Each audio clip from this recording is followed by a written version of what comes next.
Hey, Rick. Hey, Megan, happy Tuesday. Happy Tuesday. Happy Tuesday. We're here today to discuss something that is pretty controversial.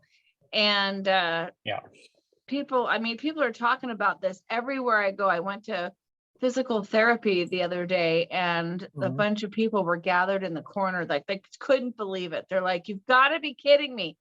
We're going to get penalized for paying our bills, for having a higher credit score than the next person. We're going to have to pay more.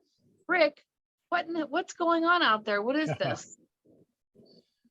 Well, they came out with this new policy effective May 1st, and the business is called LLPAs, loan level price adjustments. And that's been that way forever. No one ever sees it. But the thing of it is, people with high credit scores under the old plan, if your credit score was above 740, that was nothing beyond that mattered. And the 740 was the best credit score and the best pricing for mortgage loans. They've changed that matrix now to go all the way up to 780. So even in a 780 credit score, you get price ads or LLPAs. So under the old system, if you had better credit, you got rewarded, and rightfully so, for having better credit, which equates to a lower rate. So when you look at LLPAs, that's not an actual rate per se, it's called basis points. It gets more complicated from there, but basis points what drives the rate. So if you have a higher basis point cost or LLPA, that means the mortgage rate's a little bit higher. Now with this new matrix, they've modified it based on down payment and credit scores. So it depends upon where you fit in the down payment and the credit score. What they've done though, on the flip side of it, is compared to the previous model, is that if you have a lower credit score, let's say, for example, a 660 credit score, your LLPAs are less than they used to be. And in some cases, a 680 credit score is the same price as a 740 credit score now. There's no difference. So essentially, they are penalizing buyers who have higher credit scores and rewarding those who have less credit scores. I can see where people would be upset about that. And rightfully so. I think so, right? So that's the average, the change industry-wide.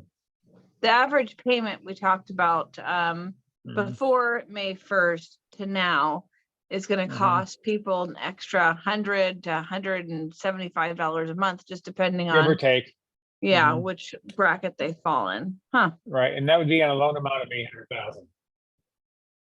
Wow. For that credit difference or for that payment difference. So that's the way of the future, I suppose, in the mortgage business, and everyone has to deal with it. And as we always do, we do adjust once you get past the sticker shock of all of that.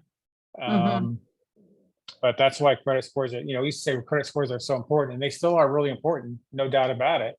Right. But now I'm sorry to say that the people that worked really hard and have the best credit scores don't get the best rate anymore. Right, exactly. Oh my gosh, that's not good news, because ultimately people, of course, they care how much something costs, but they care really what their monthly payments are. So if their monthly payments just went up $100 to maybe $175 a month based off of all this kind of stuff, then we might see an adjustment in buyer activity just when we were kind of starting to build up applications steam again, Yeah, possibly. The thing of it though too, Megan, is that these LLPAs become less significant with bigger down payments. So most of these apply for down payments under 20%. The bigger down payments, the impacts are a little bit less. And some bigger down payments, there's no impact at all. But for the most part, home buyers are less than 20% down for the most part across the board. So that's where we're at. Well, thanks for that not so good news. And we'll be back next week, and hopefully we'll have better news. Hope so. Thanks, Rick. Megan. See ya.